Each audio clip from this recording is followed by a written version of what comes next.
Granulomatous disease of nose. Granuloma से मुराद होता है कि क्रॉनिक इन्फ्लेमेशन जो है ना इनसाइड द नोज़, वो कौन कौन सी कार्य होते हैं। तो उसके अंदर डिफरेंट टाइप के बैक्टीरियल इन्फेक्शन भी हो सकते हैं, डिफरेंट फंगल इन्फेक्शन भी हो सकते हैं, और कुछ जो है सिस्टेमिक डिजीज़ हो सकती हैं जो कि ग्रैनुलोमास काज कर सकती हैं इनसाइड द नोज़। और इनकी जो डायग्नोसिस होती है उसके लिए बायोप्सी करना बहुत ज़्यादा ज़रूरी होता है। बायोप्सी से नॉट ओनली कि ग्रैनुलोमेटस डिजीज़ की डायग्नोसिस इस्टेब्लिश होती है, बट आल्सो ये जो है हेल्प कर रही होती है हमें रूल आउट करने के लिए कि अगर कोई नियोप्लाज्म है। अब जो बैक्टीरियल इन्फेक्शन होते हैं जो कि रिस्पॉन्सिबल होते हैं for causing granulomatous disease of the nose, उसके अंदर सबसे पहला जो इन्फेक्शन होता है that is called the rhinoscleroma. Rhinoscleroma is actually a bacterial infection of the nose होता है जो कि काज हो रहा होता है by a gram negative bacteria, जिसको हम क्लेब्सियला कह रहे होते हैं। क्लेब्सियला राइनोसेक्लेरोमेटोसिस भी इसको हम कह रहे होते हैं, या फिर फ्रिस्क बैसिलस जो होती है ना वो इसको हम कह रहे होते हैं।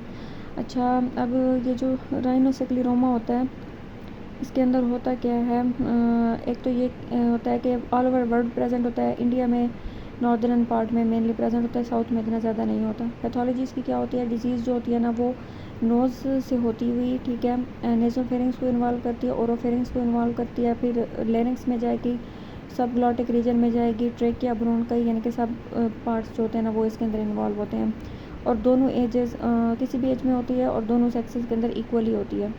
क्लिनिकल फीचर्स जो है ना वो क्या होते हैं राइनोसेक्लेरोमा के, डिजीज़ ऑफ राइनोसेक्लेरोमा इसको हमने 3 स्टेजेस के अंदर डिवाइड किया हुआ है, ठीक है। सबसे पहले एट्रोफिक स्टेज आती है, फिर उसके बाद ग्रैनुलोमेटस स्टेज आती है, और फिर उसके बाद सिकाट्रिशियल स्टेज आती है। जो एट्रोफिक स्टेज होती है उसके अंदर क्या होता है, वहीं जो एट्रोफिक राइनाइटिस वाले साइन एंड सिम्टम्स जो है ना उस टाइप के होते हैं, यानी कि क्रस्टिंग और क्रस्टिंग होती है, ठीक है, फाउल स्मेलिंग, पुरुलेंट डिस्चार्ज जो है वो प्रोड्यूस हो रहा होता है नोज से। जो ग्रैनुलोमेटस स्टेज होती है इसके अंदर मल्टीपल वो कहता है सब म्यूकोजल ग्रैनुलोमास जो होते हैं ना वो फॉर्म हो जाते हैं inside the mucosa of the nose जो होती है ना उसके अंदर। इसके अलावा नोड्यूल्स जो है एक्सटर्नल सरफेस ऑफ नोज़ के ऊपर और अपर लिप के ऊपर भी प्रेजेंट हो सकते हैं, ठीक है।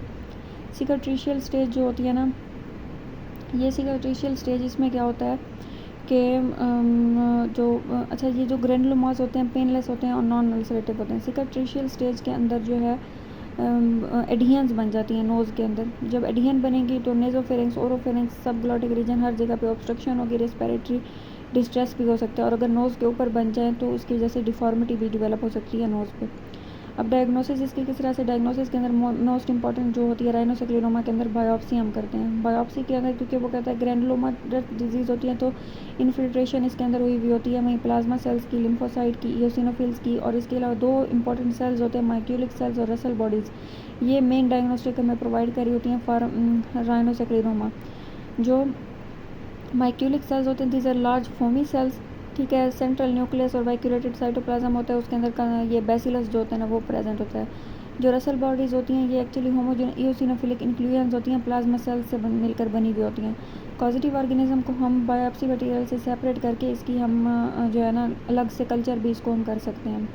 जो राइनोसेक्लेरोमा होती है इसकी ट्रीटमेंट के अंदर हम इसी क्लेब्सियला के अगेंस्ट एंटीबायोटिक देंगे। 1 ग्राम ऑफ स्ट्रिप्टोमाइसिन और 2 ग्राम ऑफ टेट्रासाइक्लिन जो है वो हम दे रहे होते हैं 4 से 6 हफ्तों के लिए, और 1 महीने बाद इसको रिपीट भी कर सकते हैं। और ट्रीटमेंट को जो है अगर उस वक्त स्टॉप करेंगे जब 2 कंसेक्टिव कल्चर जो होते हैं ना वो इस बैक्टीरिया के लिए नेगेटिव आए। साथ में हम स्टेरॉइड्स भी दे सकते हैं जो कि फिब्रोसिस को कम करते हैं। और सर्जिकल ट्रीटमेंट उस वक्त रिक्वायर्ड होती है जब स्टेनोसिस हो जाए, ठीक है, या फिर नेज़ल डिफॉर्मिटी हो जाए, तो उसको करेक्ट करने के लिए हम सर्जिकल ट्रीटमेंट देते हैं। दूसरी जो ग्रैनुलोमेटस डिजीज़ ऑफ नोज़ होती है वो बैक्टीरियल इन्फेक्शन सिफिलिस की वजह से होती है। सिफिलिस की फर्दर 2 टाइप्स होती हैं, एक्वायर्ड और कंजेंटल। जो एक्वायर्ड होता है उसको फर्दर हमने 2-3 फेजेस के अंदर डिवाइड किया हुआ है, प्राइमरी, सेकेंडरी और टर्शरी। प्राइमरी के अंदर नेजल लियन रेयर होती हैं, हो भी जाए तो एक सिंगल प्राइमरी चैंकर होता है।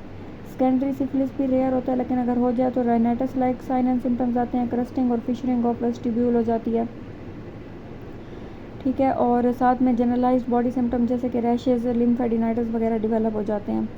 टर्शरी सिफिलिस मेन सिफिलिस होती है जिसमें नेजल लियन डेवलप होती हैं, गमेटस लियंस डेवलप हो जाती हैं सेप्टम के ऊपर, ठीक है, बोने cartilaginous part of nose completely destroy हो जाता है, सेप्टल परफोरेशन हो जाती है, हार्ड पैलेट की परफोरेशन हो जाती है, और ultimately saddle nose deformity develop हो जाती है।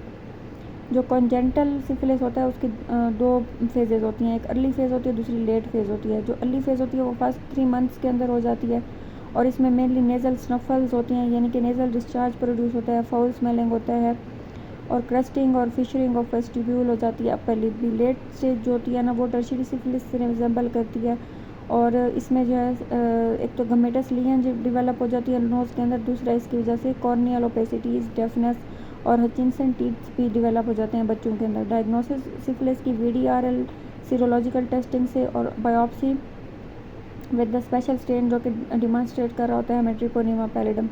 ट्रीटमेंट के अंदर बेंजाथाइन पेनिसिलिन के 2.4 मिलियन यूनिट हम हर हफ्ते यूज़ करते हैं। 3 हफ्तों तक ट्रीटमेंट देनी होती है, तकरीबन 7.2 मिलियन यूनिट हमें टोटल देने होते हैं, ठीक है। और इसके अलावा जो इसकी वो होती है सिफिलिस की, अगर क्रस्ट डेवलप हुए हैं तो अल्कलाइन सोल्यूशन से इरिगेशन करनी होती है, साथ में जो नेज़ल डिफॉर्मिटी डेवलप हुई होती है उसको सर्जिकली करेक्ट करते हैं।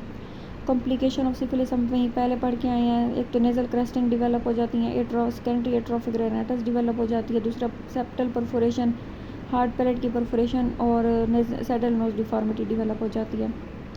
जो granulomatous diseases of the nose होते हैं उसमें जो बैक्टीरियल इन्फेक्शन होती हैं उसके अंदर एक तो ये राइनोसेक्लेरोमा होता है जो हम पढ़ के आए हैं, दूसरा सिफिलिस होती है। इसके अलावा ट्यूबरकुलोसिस की वजह से भी ग्रैनुलोमेटस डिजीज़ हो सकती है, ल्यूपस वल्गैरिस की वजह से भी ग्रैनुलोमेटस डिजीज़ ऑफ नोज़ हो सकती है और लेप्रोसी की वजह से भी। फंगल इन्फेक्शन के अंदर राइनोस्पोरेडियासिस आ जाता है, ठीक है। दूसरा इसके अंदर ये एस्परजिलोसिस आ जाता है, म्यूकरमाइकोसिस हो सकता है, कैंडिडियासिस हो सकता है, ब्लास्टोमाइकोसिस हो सकता है और हिस्टोप्लाज्मोसिस हो सकता है। जबकि जो नॉन इन्फेक्शियस या नॉन स्पेसिफिक डिजीज़ जो कि ग्रैनुलोमेटस डिजीज़ ऑफ नोज़ काज कर रही होती है उसके अंदर वैगनर ग्रैनुलोमेटोसिस हो सकता है, सार्कोइडोसिस रेयरली काज कर रहा होता है और इसके अलावा जो है ना नॉन हीलिंग मिड लाइन ग्रैनुलोमाज हो सकते हैं।